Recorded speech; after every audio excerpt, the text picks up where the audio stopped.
Hello, fellow traders. Tis I, TheRumpledOne, coming to you on Thursday, December the 29th. The year's 2022. Let's talk trading.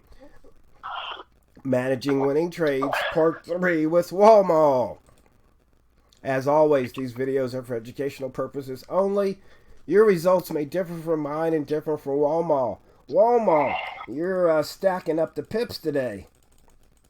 Yeah, today's been a pretty good day. Actually, this week has been pretty good, but yeah, I've been trading now for probably about almost an hour and a half, maybe an hour and a half. Yeah, definitely a half, and I've got 50 pips for the day, so I can't complain. So, um, it just shows you though.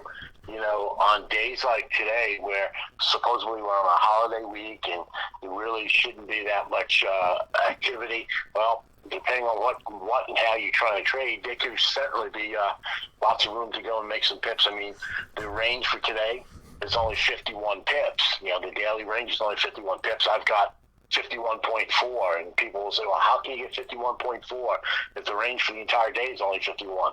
Well, Tiro, you and I were talking earlier about this whole idea of travel, and the market doesn't go from point A to point B in a straight line.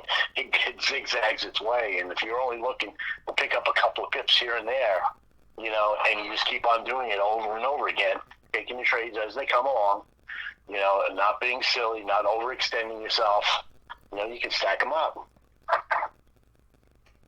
Oh, there was a question, or somebody wanted you to explain something yesterday out in YouTube land about. Yeah, in fact, I'll actually read the question. I just pulled it up, and I'll read it.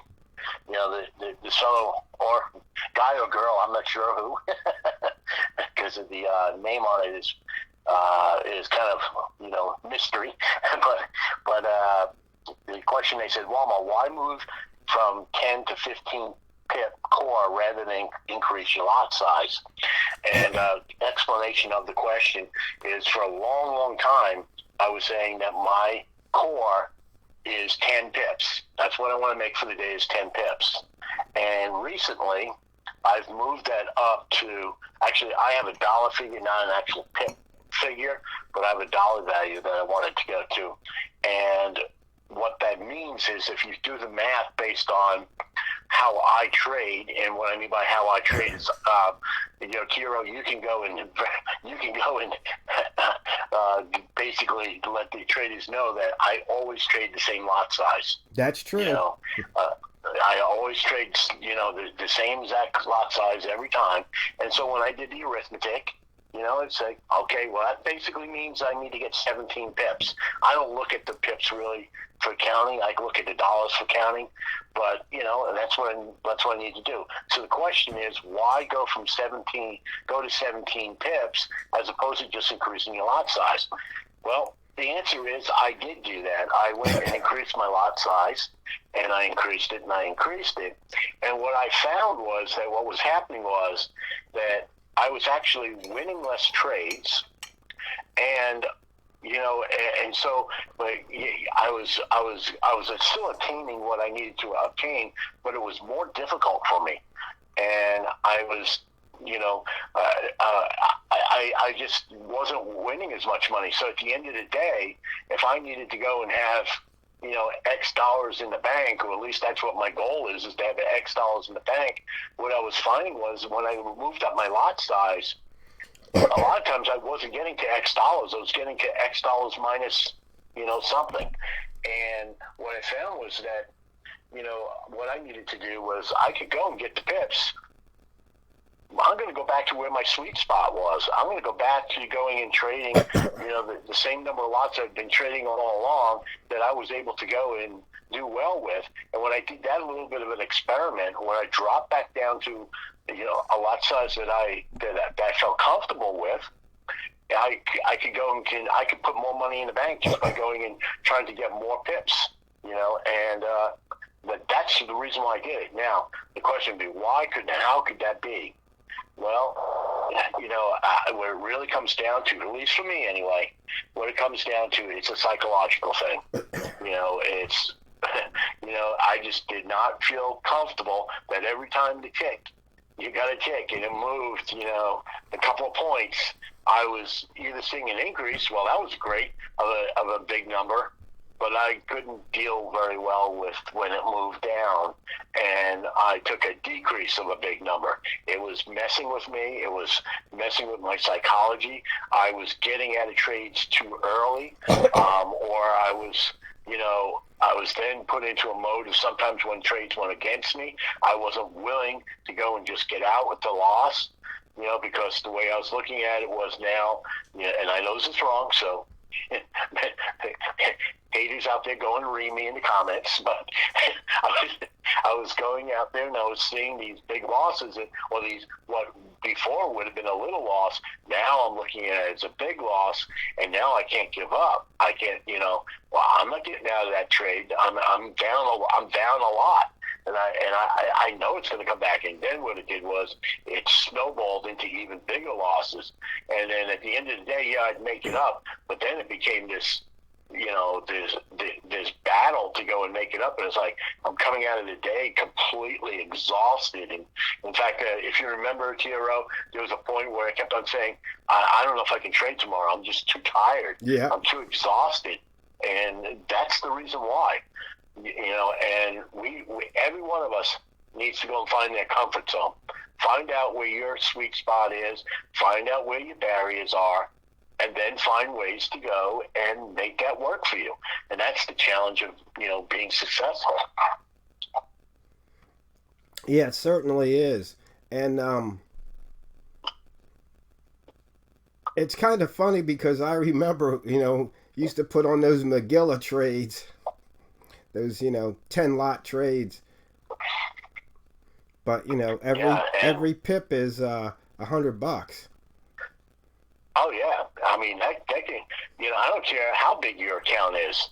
You try. Let's face it. I mean, we had a candle this morning. I don't think we were on the phone yet, Tiro, but I had a candle this morning that in one tick it dropped 7 pips in one tick. Yeah. It doesn't happen very often, but it happens, And it's sort of like in one tick, if you're trading 10 lots, in one tick, you're down $700. Now that's going to mess with you, and if that's it.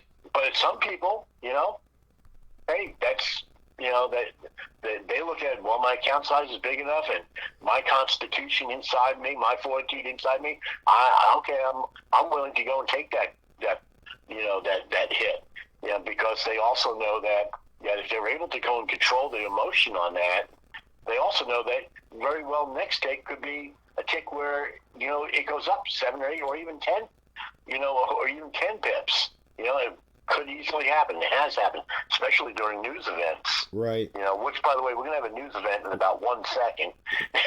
I don't think it's going to be a big mover, but that's the reason why, and so for me, it's a comfort zone. I'm going to find what's comfortable with it, and, call me a baby. I don't care. I'm just going to collect the paycheck here. Right. Well, the other thing we had talked about, when we're looking at managing a profitable trade, you can look at the chart, you can look at how much money, or you might even look at an indicator or two that tells you stick or exit. But the other thing is time in the trade, and you were saying that you have emotions, and that's what's paying attention to the time. Yeah, it's funny because I bet you if you go out there and you survey traders, especially new traders, and you ask them, does the amount of time that you're in the trade affect whether or not you're going to stay in the trade, get out of the trade, make a decision point? Most traders are going to say, no, of course not. I just want the thing to go up, or I just want the thing to go down because I'm in a short. I don't care how much time it takes. I just want to make my pips, right? That's probably what most beginner traders would say. And I'm going to say, I'm going to go and pull out the BS meter on that. And the reason why I'm going to do that is because, the reality is as you get in the trade and you're watching it and it's like it's not doing exactly what I thought it was going to do, or it's doing it, but it's doing it at a very slow pace. Your finger gets itchy. The next thing you know, you want to go and press that button so you can get out of the trade and take whatever small profits that you have at this point in time. Meanwhile, your rules may say, you know what, I'm not looking to get a pip. Maybe you trade differently than I do, and your rules say that you need to go and get 5 pips on it for a win. I don't know. Whatever it may be. But the thing is, the more time you're in the trade, and let's say you're trying to get that 5, and you're up 2.5. The more time you're in it, you're so afraid that it's going to turn around and go back the other direction, and it builds up and builds up and builds up, and the next thing you know, you hit that little X, and it takes you out of the trade, and that's just, it's a fear, and that's not against anybody. We all have fears, but the time in the trade is going to go and actually multiply that fear a little bit, I think. Yeah, because one of the things is having the intestinal fortitude to wait for the candle to close. So, for example, while you were talking, I had entered a trade right before the news. I had gone long, and I exited with like a pip and a half, but on that last candle, but I didn't let it close. And had I stuck in the trade, I think, let me see, I was using my phone. I was long at 33.6. So I left some, they brought out another big pot of shrimp after I got out of line. Look at that. Not to mention it's in the launch pad. Right.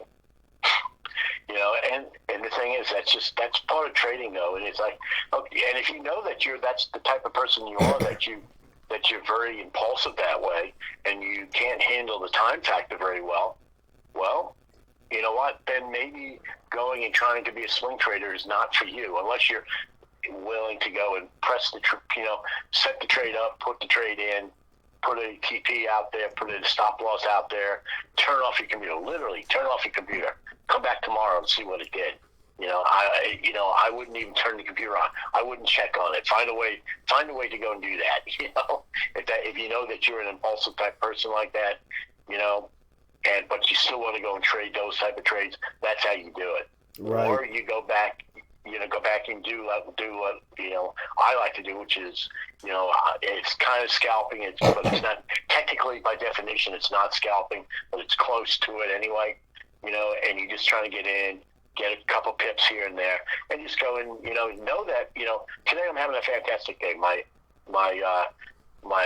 winning efficiency is 100%. I haven't taken a single loss today. That's not the normal day. I'll tell you that right now. But it happens. But normally, you just when the good things go against you, just say, "Hey, it went against me. Take the loss, move on." Because you know that the great thing about trading these horizontal lines is that every hour there's multiple lines that come up, and multiple opportunities to take a trade. And we know statistically, if you take the trades, in the long run, as long as you manage the money right, you'll be profitable. And that's what you need to do. Exactly. By the way, we hit 50. Huh? Not to rub that in on you, but we hit 50. Yeah, I know. I'm sitting here looking at the M30 candle. See, that's the one thing. Trading on M1 can make make my trigger finger itchy. But if I look at M30, I could have seen that, hey, it wasn't near the average range. It was green. It was breaking the previous H1 high. It would have been much easier to stick in the trade. But one of the things, it's hard for me to trade and make videos. Too much going on.